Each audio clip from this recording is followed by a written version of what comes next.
No scorch marks from the torches, no sign of fire spreading naturally. Magmalex kneels, ignoring the smell, eyes sharp. These people didn't burn accidentally. They were contained, trapped, and killed on purpose. As the rain continues to patter softly against the roof, one truth settles over the party like a funeral shroud. The missing druid did not simply vanish. It seems there is more at play. Hello everyone, it is Critcast here and welcome to my campaign Storytime recap.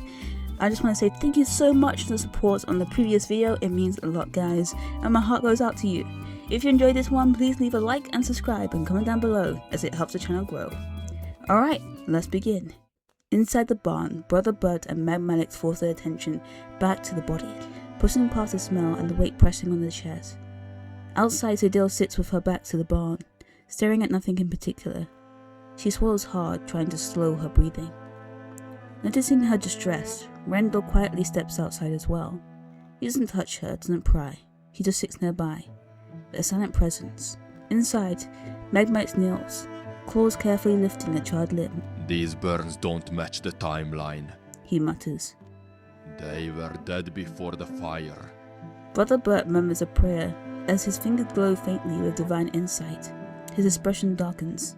Poison snake venom. Repeated doses over time. Whoever did this wanted them weak, helpless. Magmalex exhales slowly through his nose. And then burned the bodies to hide it. Outside, Zadil clenches her fist. I can't do anything here. I don't know poisons. I don't know death like this. We never encountered such things back in Sambia. Wrendore glances at her. But you know magic, my lady. That's enough to encourage Zadil.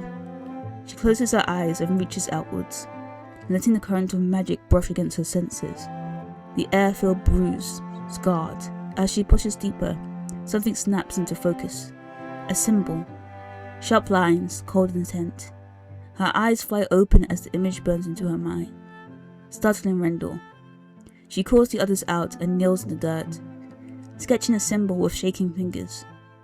Wrendore goes pale the moment he sees it. That's the Shadow Council of Arm. He says quietly. Thieves Guild, fixers, people who don't leave witnesses. Brother Burt frowns. Why would Amnian thieves be operating in the Moonshae Isles? No one answers, because none of them like the implications. With nothing more to learn here, the party follows the fading trail of the goblin, still marked by Magmalex's magic. The tracks lead them away from the trail and towards an entrance of a grove, where branch walls bend inwards like broken teeth. As they move through the tight passage, a female voice echoes around them, soft, mocking. Go back. It sings. There's nothing here for you. Or continue on, into your deaths. Zadil hesitates, hands tightening on her staff. Maybe we should? She says quietly. Magmalex shakes his head. Whatever did this doesn't want us here. That means we're close. He bares his teeth. We keep going. At the crossroad within the grove, the air suddenly fills with movement. Corrupted pixies burst through the shadows, wings toward, eyes glowing with a sickly light. Magmalex lunges forward, blaze flashing. He cleaves through the first pixie mid-flight. Its body hits the ground. Brother Burt raises his holy symbol. By the Lathander's light, be cleansed. Radiant energy surges outwards, burning another pixie from existence. Behind them, the third pixie darts low, slashing at Zadil and Wrendore. Then vanishes. Invisible. Wrendore shouts. Brother Burt closes his eyes, muttering a prayer. When they open again, they glow faintly. There, behind you, Zadil. Zadil slams her staff into the ground, releasing a thunder wave. The blast forces the pixie into view, but it retaliates, throwing a cloud of glittering dust in her face. Disoriented, Zadil staggers and strikes herself with her staff. Wrendore swears and lunges with a dagger and misses. Hold still. He snarls. Twitching tactics, a firebolt streaks through the tunnel, slamming into the pixie. Brother Burt finishes it with a final burst of radiant light. The tunnel falls silent once more. Beyond the crossroad lies a wide cavern, a Roman pilgrimage grotto. Wood huts circle a dark obelisk, ancient and humming with power. As the party steps forward, the goblin bearing Magmalex's hunter's mark collapses dead in the northeast direction, the magic fading instantly. Vines crawl along two of the huts, bearing swollen violet flowers. Brother Burt stiffens. Bulbous violets. Carnivorous plants you don't want to mess with. Wrendore studies the obelisk. This was a place of worship or ritual. Zadil casts detect magic. Her vision floods with sensations. Northwest has overwhelming necrotic corruption. Northeast has faint healing and protective magic. And Southwest has moderate necrotic influence. At the center, the obelisk radiates primordial energy that resonates with her own magic. But the corruption from the northwest is seeping into it, warping its power. Zadil presses her palm to the stone. Raw energy surges through her, wild and untamed, but she holds it, rejuvenating the magic she has used. The plant suddenly whipped to life. Wrendore hurls fire at the hut that holds one. The plants shriek, vines dashing out, grabbing limbs and dragging party members off balance. Together, the group tears them apart. Wanting to go to the healing and protective magic first, the group heads northeast. They find a glowing grove and an awakening blasted tree. Its bark cracked, its roots drowning in blood-soaked soil. Wrendore cleanses the earth with careful magic, and Brother Burt channels healing light, restoring the tree's strength. Through their minds, it talks to the party. Its voice is slow and wary. Thank you. For your kindness, I warn you. To the southwest is my corrupted kin. Fire and silver will harm it. Poison will not. It blesses them, granting miraculous rest. In the southwest, they find it, twisted, surrounded by bodies with hollow skulls. The tree lashes out with a massive reach, dragging party members across the stone. It tries to flee, but Brother Burt gives chase, striking it down just before it can lure him into a pit of poison spikes. The party finally allows themselves a moment to breathe. They search the bodies carefully, relief mixing with dread when they confirm that none of the dead are the missing druid. Whatever happened here, it wasn't the end of the search. Knowing the land is tainted, Brother Burt kneels and begins a ritual of cleansing.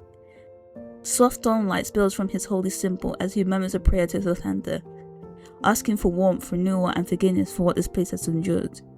Zadil joins him, weaving her own magic into the ritual. Cool, flowing energy that tempers the divine light rather than competing with it. Meanwhile, Wrendore and Magmalet's work in silence, digging shallow graves with shovels.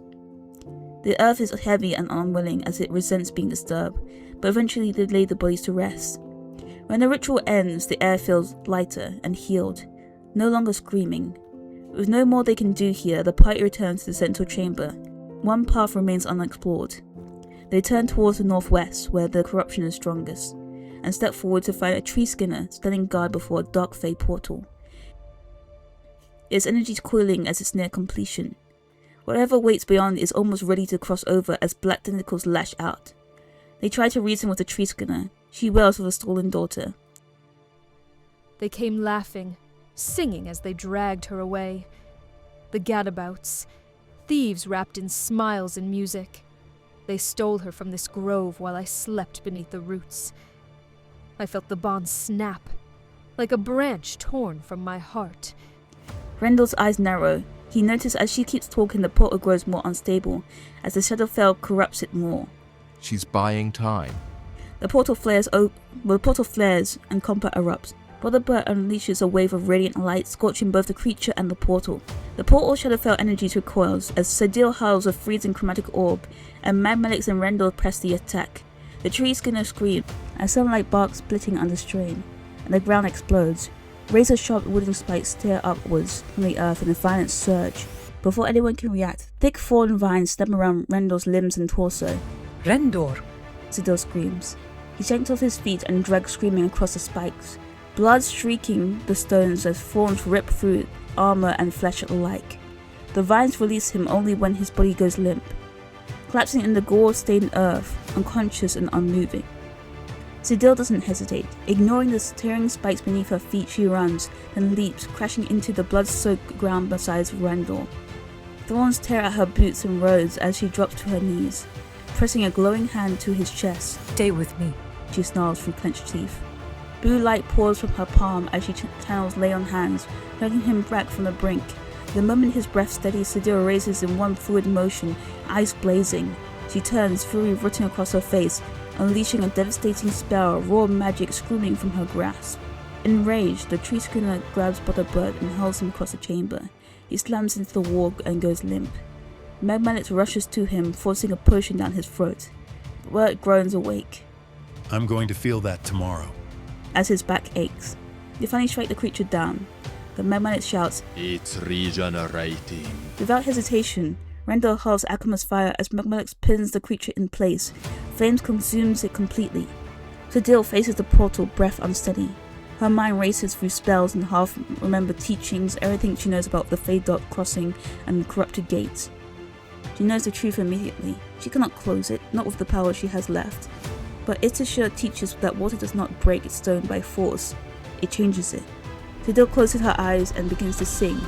The melody is soft, flowing like a tide at dawn. Magic carried on breath and memory. Each note is shaped by Istishur's influence, patience, renewal, the endless promise of change. The portal trembles. Necrotic energy bleeds away like ink in clear water. Cool mist rolls across the chamber as flowers bloom where shadows once clung. The darkness does not resist, it yields. The portal does not close, it becomes something new, a Fey gateway cleansed by elemental balance, glowing with living colour. The land exhales, corruption washed away, reborn in quiet harmony. Zadil lowers her voice. The final note lingers like ripples on still water. Istishur has answered. Realizing the druid is not here, the party makes the hard choice to return to town. They leave the rift behind, stepping back onto the widening path. But the moment they do, the air changes, the wind howls. Cloud rolls in far too fast, swirling the sky as violent storm erupts without warning. Rain lashes sideways, thunder cracking so close it rattles the ground beneath the feet. Fog surges in thick, choking waves, blotting out the world beyond arm's reach. Stay together. Someone shouts, but the wind stills their words. The path vanishes, shadows blur, hands slip. In the chaos, the party is torn apart, and when the storm finally stills enough for Magmalix and Zadil to see, the others are gone, lost somewhere in the fog. And then, 3 small figures emerge from the mist ahead of them, barely more than silhouettes. They raise their hands, reaching out, not threatening, not fleeing, helping. And that's where we're going to leave it today. Yep, split party, magical storms, mysterious figures in the fog. Nothing dangerous about that at all. If you enjoyed this episode and want to find out what happens next, like who the mysterious figures are, whether the party managed to reunite, or if the druid is even still alive, make sure you subscribe so you don't miss the next chapter. If you like the story, consider leaving a like as it helps the channel grow, as mentioned, and let me know if you're enjoying these D&D storytime content like this. Anyways, thank you so much for listening. May your dice roll high and your plans go better than mine, and your simple jobs actually stay simple. See you in the next one.